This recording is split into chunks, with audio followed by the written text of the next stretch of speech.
Welcome to the 355th episode of Just Shoot It, a podcast about filmmaking, screenwriting, and directing. This episode is brought to you by patron Andrew Bourne, who joined at the $15 level. I don't know if he thinks he's going to get a hat at that level because it's the $20 level is the hat level, but I feel like the only reason you would join at 15 is because you think you might get a hat. So Andrew, let us know what you're thinking. Anyhow, I'm Oren Kaplan. And I'm Matt Enlow. Today we've got Jon Kasdan on the show. He is the showrunner behind the new Disney Plus show Willow, which is a sequel, not a reboot, a sequel to the classic Lucasfilm of the same title. It's getting some of the old cast back together. It's inheriting all this awesome mythology and a fan base and taking it into a new era. The show is super fun. I am legitimately a fan. I really enjoyed it. And boy, what a treat to talk to Jon Kasdan. I read in other interviews and we talked about it a little bit on the show. He was a little boy when that film was being made and got to be on set, like met Warwick Davis. Yeah, well, his dad wrote Raiders of the Lost Ark and Empire Strikes Back right around the same time he was born. So he might have gotten to go on some cool sets. Just like from his acting credits, he was in The Big Chill. He's in The Accidental Tourist. He's in Wyatt Earp. Was in Freaks and Geeks, and that was like where he really got like his break as a writer. He wrote on that show too, and we kind of dive into all that stuff. And I feel like he's just super forthright and open. And we talk about like one of my favorite things, which is like, how do you create scope? How do you make a shot feel big? How do you make a scene feel big? And especially, they shot a lot of stuff during COVID, so they had real limited number of extras and things, and they were making this epic show. It's a Willow. It's like a Lucasfilm show. So when we talk about this on the show, there's lots of Disney Plus shows that are really cool and are shot on the volume, and everyone's on a soundstage and they go home and sleep in their own beds. This was in the mud. This was on location. This was just like the way they used to do it back in the day, shooting on location in the wilds. And we talk about that as well, and how there are pros and cons to that. There's a tactility to it. I think there's something real about it that the old film had, and I think the new show really wants to carry forward. And also that's less convenient than, driving over to Lot in Burbank. Before we talk to him, I wanted to tell you a quick story about what I've been working on lately. I know you wanted to just skip right into it, but... Hit me. Oren, I've been dying to know, what have you been working on lately? Dude, I'm working on this branded campaign with this guy, Jason Derulo, who's like a musician, and he's also really big on TikTok. He's like the 14th biggest person on TikTok, and the point is, he's like very present on the internet. He has hundreds of millions of followers across like all the social medias. And I was writing a script for him. And one of the scripts has just him kind of talking to the camera, like monologuing to the camera. And I wrote this thing that I thought was pretty funny and felt very much like Jason Derulo. But just for fun, I went to ChatGPT. And I said, could you please rewrite this in the style of Jason Derulo? And I pasted all my dialogue. It actually did a pretty good job. And I ended up taking probably 5 or 6 of the edits it made and putting them back into my script. And a couple of them weren't even really like more Jason Derulo-y, but they were just like cleaner ways to say something that I was saying, in like 11 words, and they said it in 6 words. Sure. Yeah. It makes me think of like, have you ever used any of the writing apps like Grammarly or even, suggested text in texting or an email, through Gmail. But this is the fact that I could say in the style of Jason Derulo, because he exists on, if I said in the style of Oren Kaplan, it would not have any idea what to do. I guess the reason I bring it up is because there's a lot of conversation about the nature of AI and how it's going to change creativity and take away all of our jobs and things like that. The point I'm trying to make is that in the same way that we have integrated searching rather than just knowing certain things, right? Google's maybe taken away the jobs of encyclopedia salespeople, perhaps, but for the most part, it just becomes an additional tool in our tool belt. And in the same way that you have to have a human decide what's worth keeping and what's not with a search term, you had AI rewrite things, but you didn't take it wholesale, right? There still has to be taste is a part of it. And I think that's worth bringing up a little bit as well. But what's interesting is that what I took from it were stylistic choices as opposed to content choices. In the same way, Grammarly, I think, gives you some stylistic choices, Yeah. Yeah. I was telling the person that I'm working on with this about it, and she said she directs also, and she said she's used it for treatments. That she'll make bullet points about what she wants to cover, and she'll just put them in a chat GPT, and it turns them into sentences. And then she's like a writer by trade. And that's like her main background, and she'll just take it and edit it. And she's like, I just like fly through treatments that way. So it's nuts. I'm more scared of like the Mid-Journey stuff. Like we work so hard to make these beautiful frames, and then seeing someone, like half the people on my Instagram feed are like, check out these insane images I made. And they're so good. And I'm like, it's hard to be like to admire things anymore, because they're so easy to make in certain ways. Yeah. I think it's going to change the way that we think about things for sure and perceive art. The tools are pretty much earth shattering in my opinion. Yeah. But anyway, so I just wanted to tell you about that and tell our listeners. That's a fun, very practical way of using emerging tools and technology. It's cool. Well, before we talk to Jon Kasdan, I want to remind people that we have a Patreon, patreon.com/justshootitpod. It is a place where you can support us. You can hear more interviews like the one we have with Jon Kasdan, all the other amazing filmmakers that we have on the podcast. I think our goal here is to extract useful nuggets out of all these hundreds of different filmmakers. So hopefully you can use the stuff you like in your own career. I know Matt and I have done that for ourselves. So if you want to support us, $1, $2, $4, $15, or even at the $20 level, the level where you will get a personal Just Shoot It podcast hat that I will mail you. Patreon.com/justshootitpod. We'd love to see you there. Speaking of Patreons, I just had a virtual coffee with Jamie Sadler, one of our oldest and truest and most committed patrons, who I believe listens to every episode. So I like to mention him a lot because it makes me happy to think that he's enjoying us talking about him. So thanks, Jamie Sadler. And thanks to everyone else that's a patron. And let's talk to Jon Kasdan. Okay, Jon, thanks for coming into our podcast. A lot of our listeners are filmmakers. They want to know how to do what you do. Yeah, it's a funny thing. You kind of constantly sort of feel yourself getting that question and like, well, how do you get into it? And what you find more and more is that everyone's path is so uniquely their own. And I'm a particularly strong example of that because I sort of grew up in the business and then started writing really young in television and have sort of been writing ever since. But certainly my way in and my way toward actual filmmaking has always been to just write and keep writing and hate writing, but do it anyway. Yeah, I saw, according to IMDb, you're exactly 1 month older than me. I'm sure you get this a lot, but it seems like you were born and then your dad wrote Empire Strikes Back and Raiders. He was working on those movies even before. And I think the fact that his career sort of began a little bit was one of the things that empowered my parents to have that second kid. They're like, we can maybe afford more diapers or whatever we need to do. And so I was sort of born right at a moment when he was able to make a living as a screenwriter for the first time in his life. And by the time I was old enough to understand what was happening, he was a director and a successful one at that. Yeah, Matt has a 1-year-old. How old is she? 14 months? 13 months. Yeah. And I have a 20-month-old and a 6-year-old. And it's a thing we talk about on the podcast all the time because we started this podcast 7 years ago before my daughter was born. And we're like, are kids going to ruin our careers? And I think... No, but it's certainly a lot to handle. And my brother, who's got 3 of his own, is off in Atlanta shooting a movie right now. And he feels it. It's hard to balance shooting. And I admire anyone who does. So you started writing, it was Freaks and Geeks. Is that kind of your first kind of big writing job? Yeah, I was writing spec scripts sort of before that and had found a agent by sending around a bunch of specs and sharing them with everyone I could possibly convince to read them. Like TV specs or like features?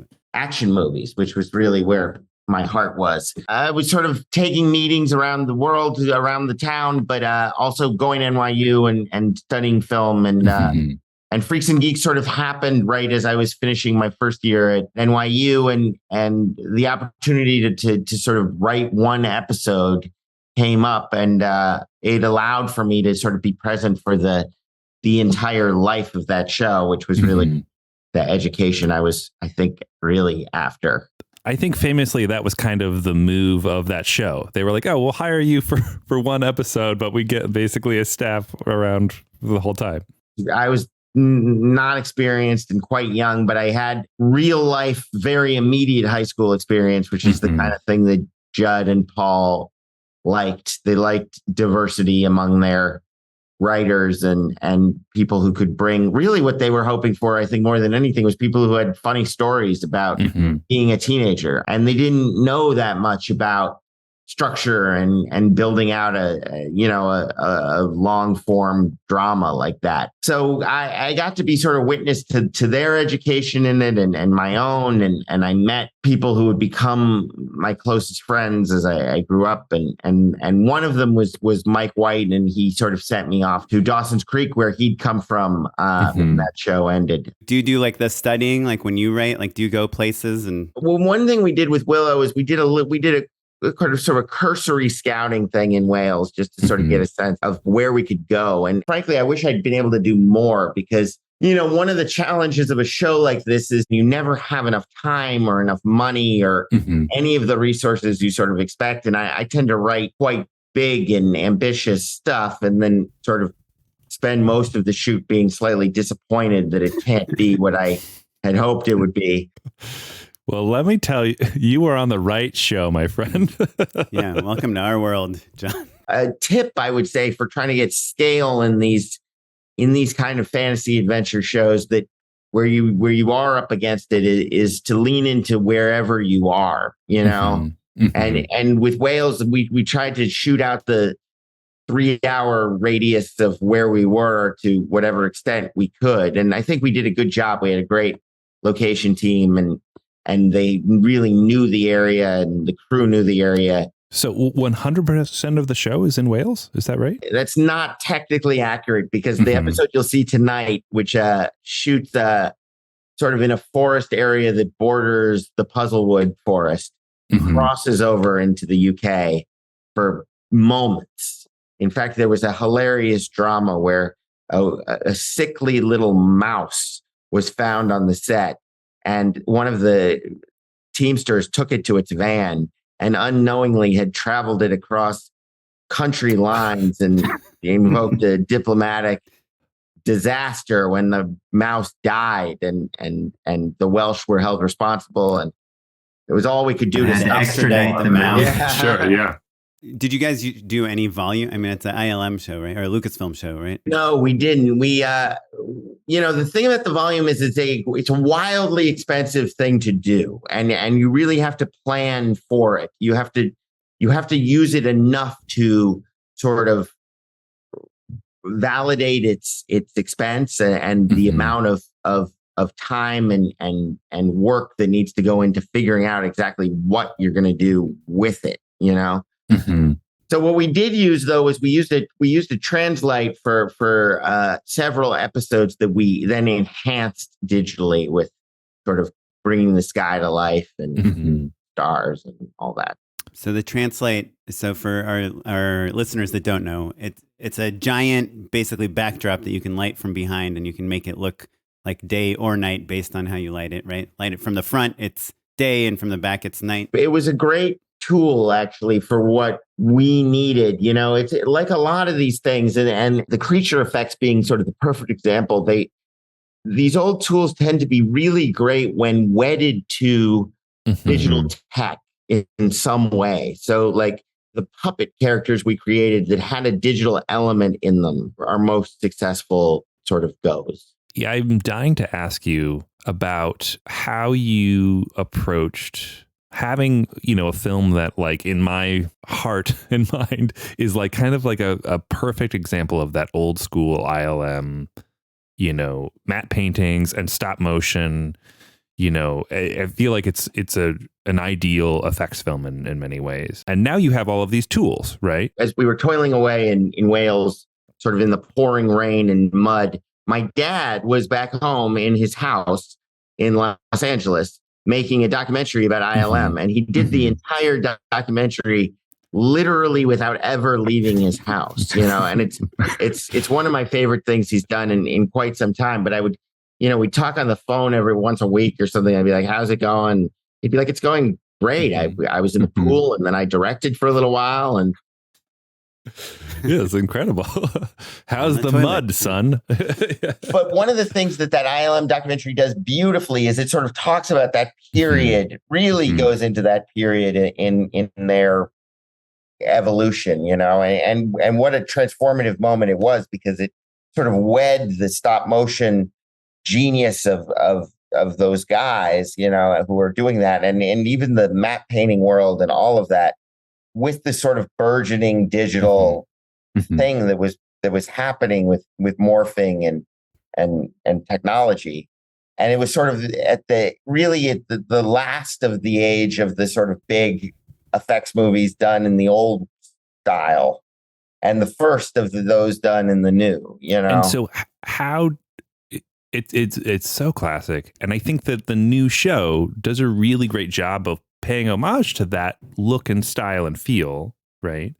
And I'm curious, on a practical level, how do you, like, it's easy to say, like, make sure that it feels painterly, or like, I want it to feel tactile or whatever. But how do you literally get a team of people to make it look the way you want it to look?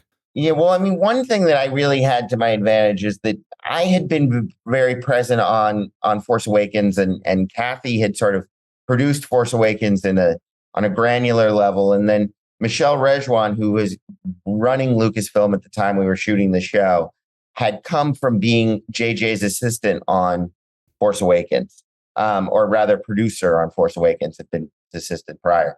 And so all three of us had come together on the set of that movie. And JJ had really set a precedent in a great way of leaning into practical effects in any opportunity he could, and then embracing the tools of digital effects to make that a more seamless, more elegant bit of work. And we tried to sort of just embrace that approach to whatever extent we could. And one of the great assets of it was that Neil Scanlon, who'd done all the creature work on the Star Wars movies, I sort of ran into this project with the just assumption that we were going to be taking Neil with us. And from day one, sort of said, well, Neil's on the show, he'll be with us. And there was never a moment when he was even asked whether or not he wanted to do it. It was just kind of assumed he'd do it. I should try that. It was sort of an interesting thing where he was sort of, they were on Andor at the same time and sort of being stretched very thin, but liked the idea of working in a fantasy world and doing these kind of creature work that we were talking about doing. And then the other element of it that was critical, I think, to what you're talking about is that it was really important that we didn't shoot on the volume and that we gave it a location look.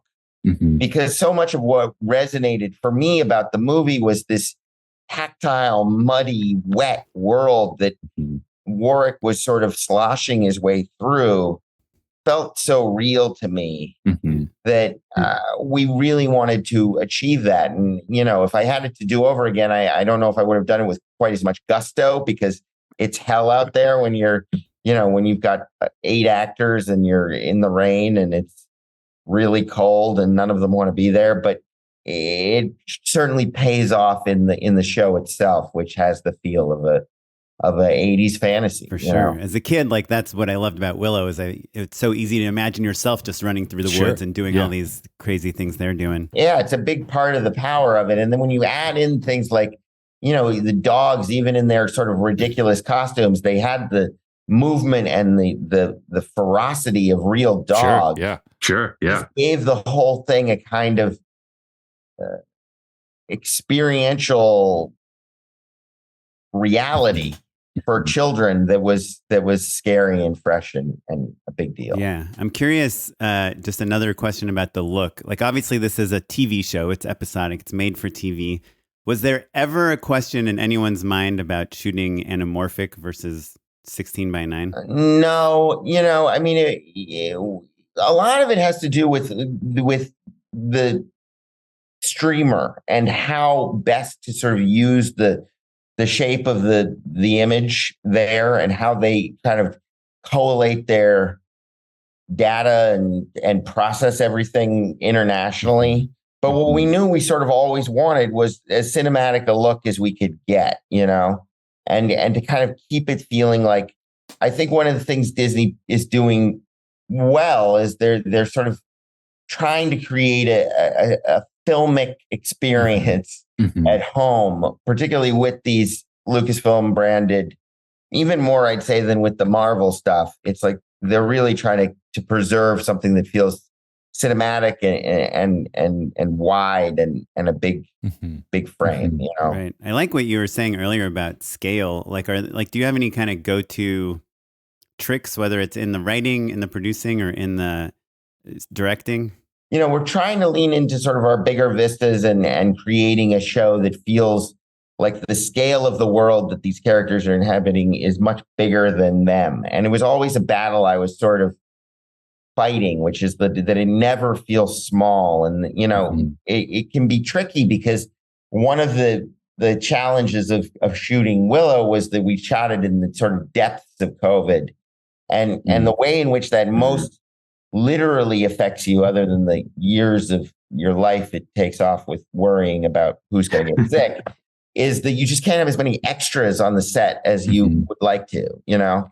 So what we'd often have are spaces that were too big and not enough people to fill them, you know?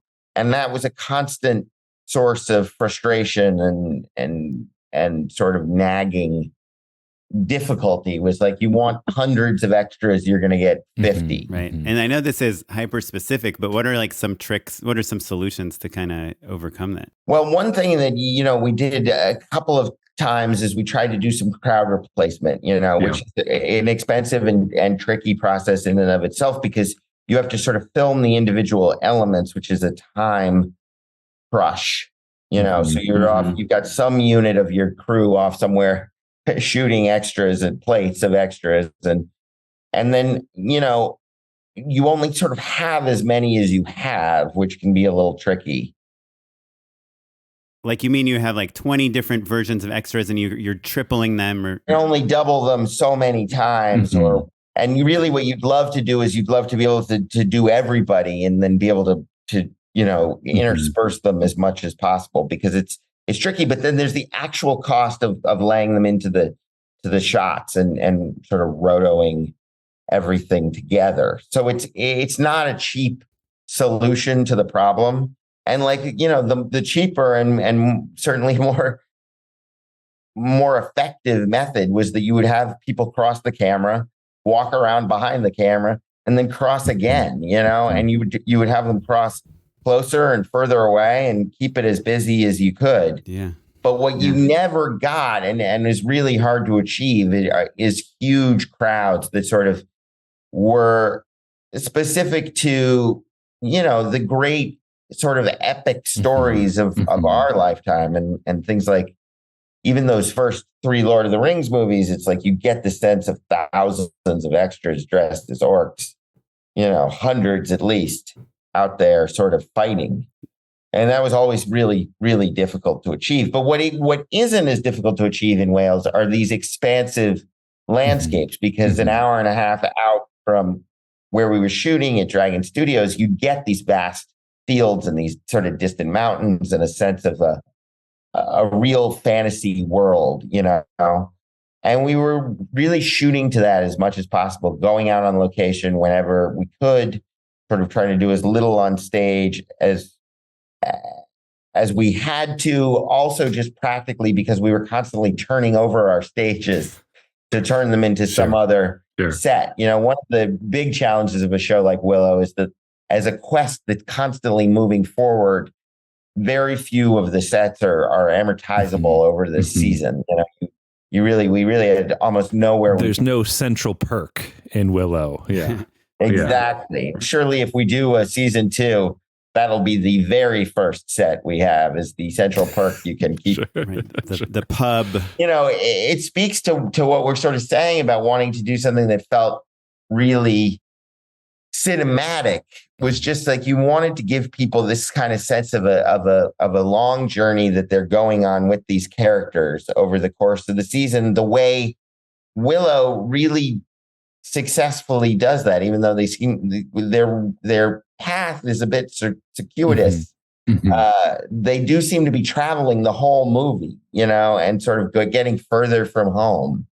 So that by the end, when he's sort of facing Bavmorda in the castle, you feel like he's a long way from where he started, and I thought that feeling was a big part of what Willow meant to me, and I certainly wanted this to feel like by the end of this season, they've gone way farther, and you've earned that journey along the way. The one thing I knew I wasn't going to do this, there wasn't going to be a scene at the end where suddenly you cut to him getting back home and they just all hug. And I wanted the distances to feel real and like they were going to take a long time. And, I like to imagine right now somewhere Willow is out there trying to find his way. So Jon, you obviously you've directed a couple features back in the day. I was curious why on Willow, the show you're showrunning, obviously a showrunner encompasses probably a lot of things the director does. I love directing. It's the most fun part of the job, certainly.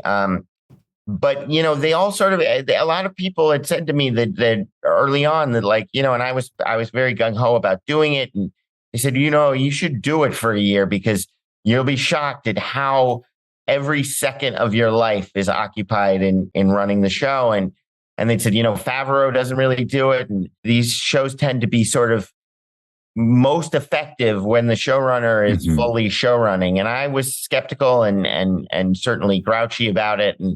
And by the time I was halfway through the season, there was very little way I could have done more than what I was doing on the thing. And even so, it's frustrating because there are things that you've well, that's not how I would have done that.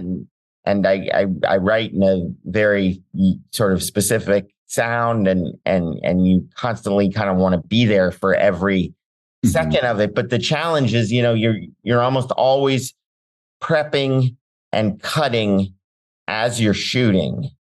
Because you have a schedule, like a release schedule to hit. You really do. And you've got your editors for a certain amount of time. Visual effects, I'm assuming, is taking a long time. Absolutely. I mean, started visual effects work probably a week or two after we started shooting, which was May of 21. And they have been on until about 2 weeks ago. Cranking. So, it's like you're in a review every week. You're sort of moving it forward at every moment. And what you find, frankly, is that sort of part of the necessary work of being a director, which is keeping the crew moving, keeping the next setup happening, is not always the most valuable use of your time. Yeah. I can imagine you must have been in a moment where you're in a review or something, kind of in the sludge of it. And at least you can think to yourself, well, someone's shooting right now. And both are happening at the same time. And maybe there's a little comfort to that. You have a remote monitor at every minute of everything. So when they're not shooting. Is that crazy making though? That would mess me up. I feel like it, out of sight, out of mind a little bit. I mean, to be honest, for the comedy, it's jokes, particularly sarcasm heavy comedy, I tend to write, they either sort of are getting the joke or they're not. And if you're not sort of on top of it, your batting average, depending on who and what the circumstance, but it's not consistent enough to not sort of feel like you need to have an eye across it if you want to get a certain thing, which I always sort of. Do you guys do rehearsals and things and tone? I'm assuming tone meetings, obviously. I mean, I was on set as much as humanly possible. And then when we were on, we had our studio in Wales that was sort of our home base. And I was able to sort of move pretty smoothly from the production designer's office to the editing room to the set. And the days were full in that respect. But certainly what I imagine would be great is that when everything is done and when your show is locked, the way Mike White does it, which is to direct all of it and be able to cross-board the entire series, feels like the most efficient way to get what you're really after. Yeah, well, it helps when it's all in one location. It does. And it's a beautiful place where it's always warm and gorgeous. So a show like Willow, an action thriller, sarcastic comedy, fantasy, epic cinematic series, do you guys storyboard All of it, we some of it previs a lot. We have a great, we use Third Floor, who does a lot of the previs all around town, and they're sort of the best in the world at this, and they're sort of all over the world. And we have sort of a dedicated editor and a dedicated team doing our bigger sequences across the season, sort of building out the big action beats and really, really trying to invest in doing well what we want to do well. And then the other stuff, we hope to do boards for everything we can, and sort of, because you find that in that kind of a time crunch, unless you've really planned it out before, you're not going to get the epic shot that makes it. You're going to be, you're going to be struggling enough to get the coverage and to get what you need to finish the scene, that unless there's a very sort of a strong intent to get something visual and dynamic and exciting, then it's the first thing you won't get. 100%. Right. Can you talk to us a little bit about how one approaches previs? Like what's step one on a process like that? We had a great storyboard artist who I would sort of walk through a sequence with our storyboard artist. She would do like you would just talk to her about it. You're not doing sketches or anything. And, I speak almost exclusively in references to other movies.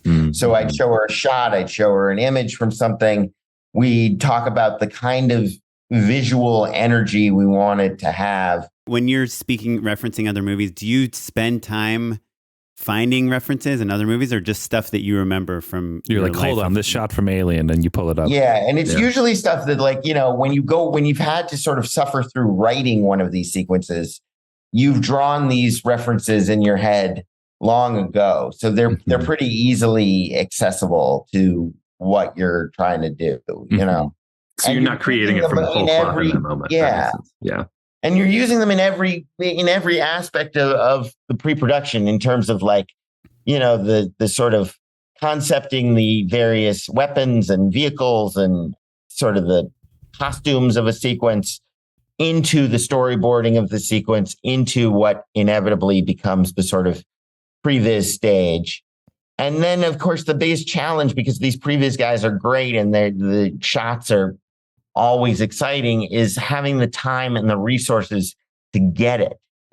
When you're also trying to get scenes that are heavy in dialogue and performances and all that stuff. Do you have like a show Bible, or like some visual language that I know you have 4 different directors on this show. Yeah. And we do. And you sort of build out a huge book of sort of concept art and reference art and all this stuff. Is there ever rules? Like, this is how we shoot overs. We never do 2 shots. We always go as wide as we can to show the environment. Or we try to instill certain things, which are like, in television, the need for close-ups is paramount, in terms of entering the characters and getting tighter. And, directors who go into a show like Willow or a show like Star Wars with a very filmic intention, you show up on day one and you think, I'm going to make a movie. I'm a television director and I'm going to make a movie. And you sort of find yourself constantly saying, like, okay, you are making a movie, but you also need to get like close-ups like a TV show, because this is how this stuff works a little bit. And, more than not, where our time would be wasted is with attempts to do sort of mid-sized things, masters that are cool and move in a fun way, that ate up so much of the day in choreography and in planning, that we were strapped when it came time to get into the performance and where the scenes would really live, And if I had advice for directors coming into television, it's like, it's often worth starting with the coverage and letting the performances get there, figure out what the performances are, make sure you've got it. And then you have a lot more freedom and a lot more fun to play around. Yeah, I love that. Funny. In features, we always hear the opposite, right? You kind of work out the performance in the wide shot and then go in for the close-up. I've found working with actors who have very different methodology to how they work. Some for whom it's a lot up front and there's a lot of nervous energy, and others who sort of ease into figuring it out and who are very consistent and can do it again and again. I find that if I can sort of put everyone to ease that the moments of the scene are there, then there's a lot more joy in the sort of exploratory filmmaking around it. And when you're able to marry that with a real plan, if you can get in and get the coverage and then say, okay, I have a shot that I've been wanting to do all day, and here's how it's going to work. You guys are going to do the same thing, but the camera's going to do this. Then you really have a chance, at least, at something that's sort of exciting and kinetic.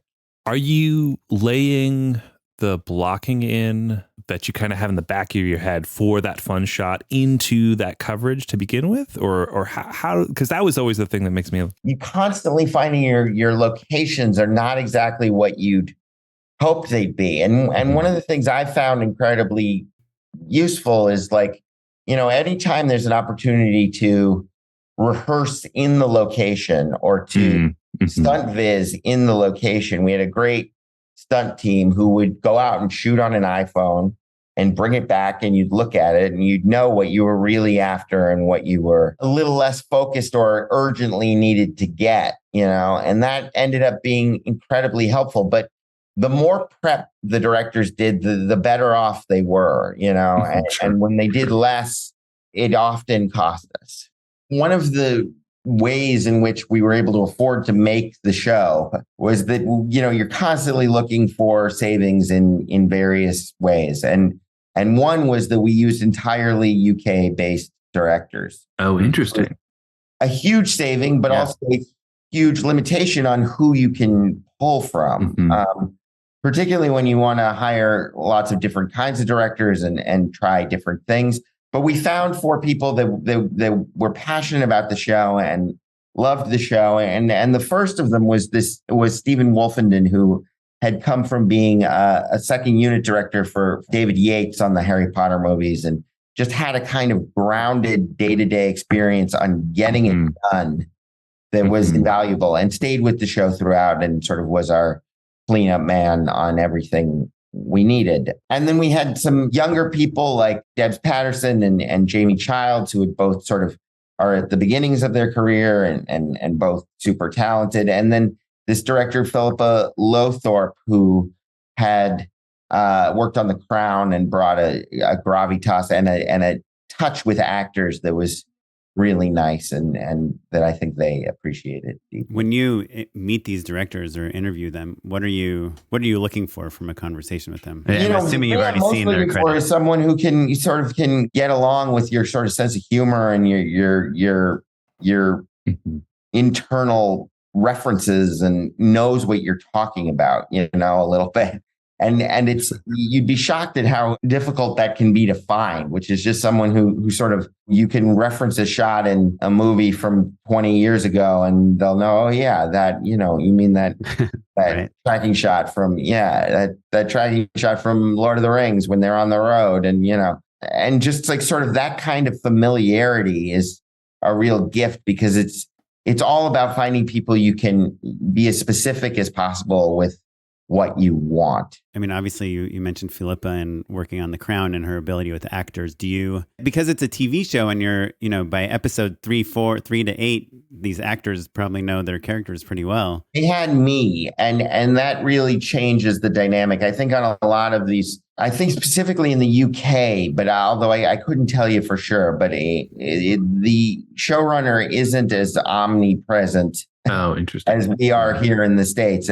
And the actors would sort of knew that they were coming to me if they wanted to talk about their character, where their character had been and where it was going. And again, for the comedy. And it meant that the division of labors was slightly skewed in that way.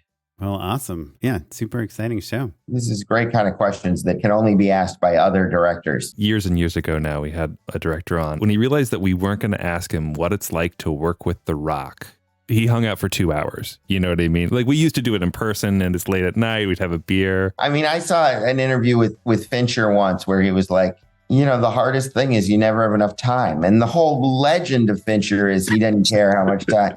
It's like, I think that even that guy who was so empowered to do exactly what he wanted was feeling this same thing of just being up against it every minute is really the unifying theme in all this work. Is like, it's the unifying theme of all of life is we just need more time. Just need a little more time.